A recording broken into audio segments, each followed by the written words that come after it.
آج کل ہمارے معاشرے کے اندر اسلامی تعلیم نہ ہونے کی وجہ سے میاں بیوی ایک دوسرے کا نام لے کر کے پکارتے ہیں گھروں کے اندر، تو میاں بیوی کا ایک دوسرے کا نام لے کر کے پکارنا یہ عمل کیسا ہے؟ چنانچہ اس سلسلے میں یہ جاننا چاہیے کہ میاں بیوی کا ایک دوسرے کو اس کا نام لے کر کے پکارنا شرعی اعتبار سے جواز کے دائرے میں تو آتا ہے، یہ جائز ہے، مگر یہ کہ نام لے کر پکارنے میں ایک قسم کی شوہر کی بے ادبی پائی جاتی ہے۔ اس لیے عورت کا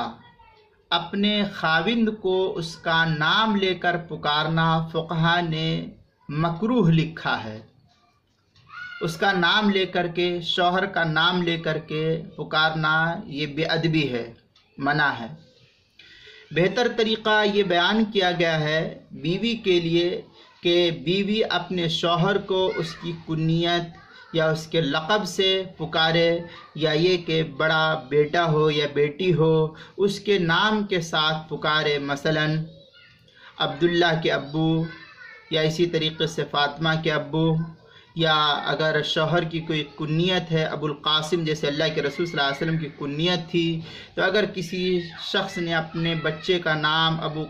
قاسم رکھا ہے تو اس پر کنیت یہ رکھ سکتا ہے ابو القاسم یا ابو عبداللہ، ابو ریحان، یا اور بھی مختلف کنیت ہوتی ہے، تو جس کو جو پسند ہے اس کنیت کے ساتھ اس کو پکارنا مناسب ہے۔ لیکن اس طریقے سے عورت کا اپنے شوہر کا نام لے کر کے پکارنا یہ فقہا نے مکروہ لکھا ہے، اس سے عورتوں کو پرہیز کرنا چاہیے۔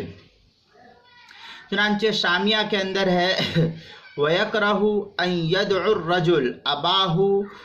وَأَن تَدْعُ الْمَرْأَةُ زَوْجَهَا بِاسْمِهِ۔ یہ تنویر الابصار کی عبارت پھر شامی میں ہے کہ لابد من لفظ یفید التعظیم کسیدی ونحوہ لمزید حقہما علی الولد والزوجہ۔ اس طریقے کی عبارت جو ہے نقل کیا ہے فتاوی شام کے اندر، اور اس کو جو ہے نقل کیا ہے شامی کی جو ہندی نسخہ ہے اس کے اندر 9ویں جلد 513 صفحہ زکریا بک ڈپو دیوبند کا ہندی نسخہ چھپا ہوا ہے۔ اسی طریقے سے فتاوی سراجیہ جو فتاوی خانیہ کے حاشیے پر ہے اس کے اندر 3 جلد صفحہ 12 اور 13 پر اس کو نقل کیا ہے، اور فتاوی رحیمیہ اس کی 10ویں جلد صفحہ 233 پر بھی اس کو نقل کیا ہے۔ اس طریقے سے المسائل المہمہ اس کی 6ٹھی جلد کتاب النکاح، عنوان ہے میاں بیوی کا ایک دوسرے کو نام سے پکارنا، صفحہ نمبر 181، مسئلہ نمبر 129 پر اس کو نقل کیا ہے۔ لہذا عورتوں کو اپنے شوہروں کے نام لے کر کے پکارنے سے پرہیز کرنا چاہیے۔ یہ شرعی اعتبار سے عورتوں کو اپنے شوہروں کا نام لے کر پکارنے سے منع کیا گیا ہے، یہ فعل مکروہ ہے۔